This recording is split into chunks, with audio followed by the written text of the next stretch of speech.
अस्सलाम वालेकुम वरहमतुल्लाहि वबरकातुहू। आज से पर्न इंटरनेटिक वारिया फ़ायदे यानी कि इंटरनेटिक फ़ायदे पर्न कह ते इंसान हेक पन्नी किताब दुनिया कन लूकन हिंद पर्न बापत आयतन थवित आयतन युस गो दस्तियाब यानी एवेलेबल हेक थवित यानी इंटरनेटुक फ़ायदे इंटरनेटस वारिया फ़ायदे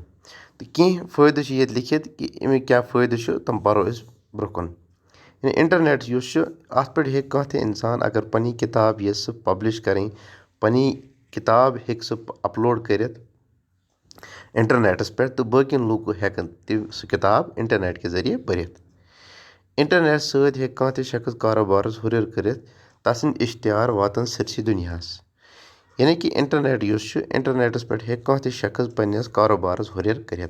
पन्नस कारोबार हे हुर्रत इश्तिहारों जरिए एडवर्टाइजमेंटों जरिए यानी सह हे इंटरनेटस पे एडवर्टाइज दित इश्तिहार दित तो अम सुंद कारोबार हे इमो जरिए हुरित इंटरनेट रोजगार किन मौकन तो वसीलन हज जानकारी दिवान इंटरनेट एम्प्लॉयमेंट इंटरनेट रोजगार किन मौकन यानी कि रोजगार ये मौका वसील जरिए वसील गो जरिए जरिए अमिच जानकारी मिलान कह ते इंसान हे वीडियो कॉन्फ्रेंस मज घर बिहती शरीक सपदित अत कॉन्फ्रेंस मज शरीक लूकन सत कत बात कर यानी कह ते अगर कह ते इंसान ये बाकिन सत कत बात करें सह हे वीडियो कॉन्फ्रेंस जरिए घर बिहित बाकिन सत कत बात कर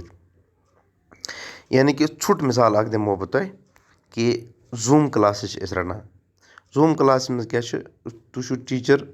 या बच्चे तुह डायरेक्टली हेकान तिमन सत इंटरेक्शन गसित अगर 50 बच्चे ते 60 बच्चे ते 100 बच्चे ते तुह तिमन सत हेकान क्या पन वन कत कर और पढ़ित हेकान दुनियास मज कुन ते जाए रोजन वालिस कंस ते नफरस हेको ईमेल के जरिए चिठ सोजित और तमुक जवाब हासिल कर यानी कि अगर यसो चिठ सोजन कंस हेको करो तमिस ईमेल और सह कर वापस मेल तम सज खबर तो पन्नी खबर हेको ईमेल के जरिए और योर सूजित इंटरनेट के जरिए हेको कह ते जानकारी हासिल कर यानी कह ते जानकारी कुन ते बारस मज चाहे सह खेलन हंदिस बारस मज इकोनॉमी बारस मज कह ते जानकारी सह हेको हासिल कर मैच वुचित फिल्म वुचित तस्वीर वुचित यह यसो ते हेको इंटरनेट के जरिए वुचित सनिस रियासत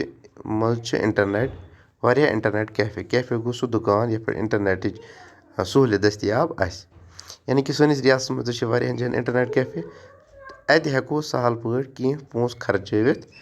कह जानकारी हासिल कर अमापोज अस पज अत सहूलियत नाजायज तुलन की यानी कि इंटरनेट सहूलियत अस पज अत नाजायज फायदे तुलन की अमुक इस्तेमाल जुर्म साइबर क्राइम क्राइम अमुक जुर्म यह क्राइम यानी कि अगर कह ते पोस्ट कह अनवांटेड पोस्ट करो कह गलत पोस्ट करो कह गलत कमेंट करो कह गलत शेयर करो तो तमुक क्या दित सज़ा गवर्नमेंट यानी कि कानून सह सज़ा दित लिहाजा पज इंटरनेटुक गलत इस्तेमाल कर